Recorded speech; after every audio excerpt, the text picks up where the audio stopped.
नमस्कार, स्वागत है आप सभी का। और आज हम पढ़ेंगे अनुक्रमण सिद्धांत यानी कि सक्सेशन थ्योरी, इसके अलावा कीस्टोन प्रजातियों के बारे में भी।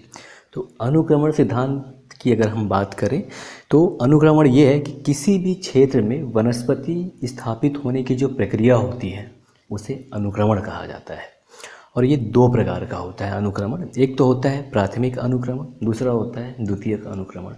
तो प्राथमिक अनुक्रमण ऐसे जगहों पे होता है जहाँ पे वनस्पति की स्थापना शुरुआती दौर में हो और वहाँ पहले से किसी भी प्रकार का कोई वनस्पति मौजूद ना हो, तो ऐसा अनुक्रमण प्राथमिक अनुक्रमण कहलाता है। जबकि अगर हम द्वितीयक अनुक्रमण की बात करें तो इसमें वनस्पति की स्थापना उन क्षेत्रों में होती है जहाँ कभी न कभी वनस्पति रहा हो, ये द्वितीयक अनुक्रमण कहलाता है। तो अनुक्रमण की क्रिया यही है कि वनस्पति स्थापित होने की प्रक्रिया अनुक्रमण कहलाता है। और इसमें एक चीज़ है सेरे या सीरी, जिसका स्पेलिंग है SERE, सेरे या सीरी कहा जाता है। तो देखिए, वनस्पति स्थापना जब किसी क्षेत्र में होती है तो वो तत्कालिक नहीं होती, बल्कि एक क्रमबद्ध तरीके से चरणों में होती है।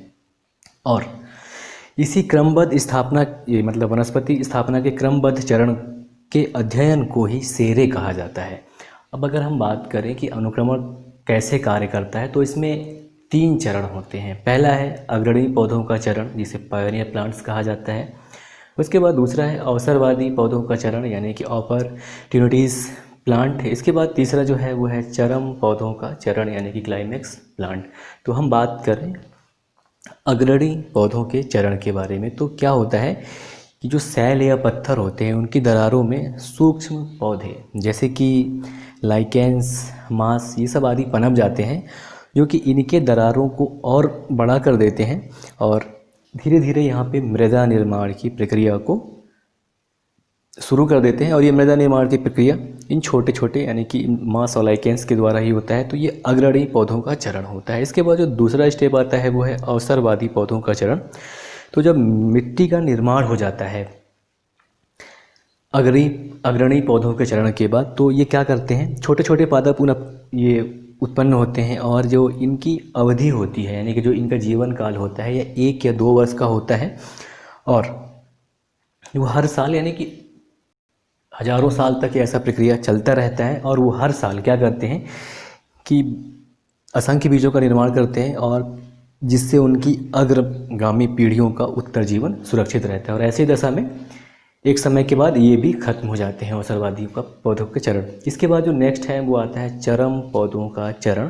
तो जिसमें क्या होता है कि अब अत्यधिक ऊंचाई वाले वृक्ष जैसे कि पाइन आदि की स्थापना हो जाती है। और अनुक्रमण की जो प्रक्रिया है, यानी कि चूँकि अब वृक्ष सब लग चुके हैं तो अनुक्रमण की प्रक्रिया समाप्त हो जाती है इसी के साथ। और ये जो वृक्ष होते हैं, बड़े बड़े वृक्ष होते हैं, और इनका पत्ती कुछ इस प्रकार रहता है कि यानी कि बहुत ही सघनता के साथ ये वन पाए जाते हैं। और यहाँ पे सूर्य प्रकाश नीचे नहीं पहुँच पाता और नीचे ह्यूमस की मात्रा ज़्यादा होती है। और इस प्रकार के वन जो होते हैं वो विषुवतीय क्षेत्रों में पाए जाते हैं। तो ये था अनुक्रमण का सिद्धांत, जो कि 3 चरण में होता है। और अब हम बात करते हैं कीस्टोन स्पीसीज या कीस्टोन प्रजाति के बारे में।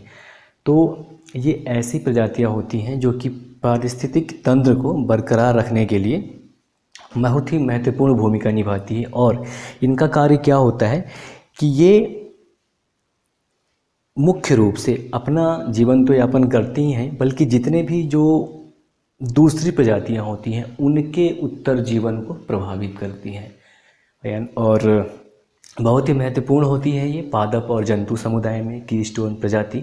अगर हम जंतु समुदाय की बात करें एग्जाम्पल की, तो वो करते हैं। इसके पहले जान लीजिए कि कीस्टोन स्पीसीज की जो अवधारणा थी वो 1969 में रॉबर्ट टी पैन के द्वारा दिया जाता है।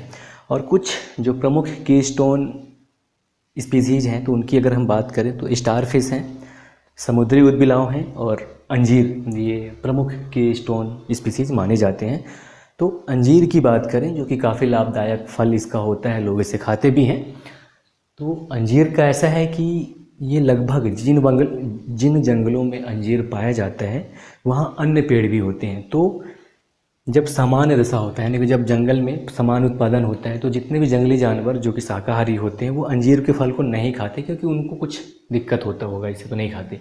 लेकिन जब असामान्य स्थिति यानी कि जैसे अकाल वगैरह का समय हुआ या फिर वन में आग लग गया या फिर जैसा भी हो, तो जितने भी जंगली जानवर जो कि शाकाहारी होते हैं वो अंजीर के फल को खाते हैं। तो उनके उत्तरजीविता को बनाए रखने का कार्य अंजीर करता है। अब समुद्री उद्बिलाव की बात करें तो ये समुद्र में जो समुद्री उद्बिलाव है जो कि समुद्र में पाया जाता है, तो ये समुद्री गाय, साथ ही साथ समुद्री साही और जो शैवाल हैं उनकी मात्रा को प्रभावित करने का कार्य समुद्री उद्बिलाव करता है। मतलब ये सब की संख्या को निर्धारित करने का कार्य करता है, बहुत बड़ा फैक्टर है।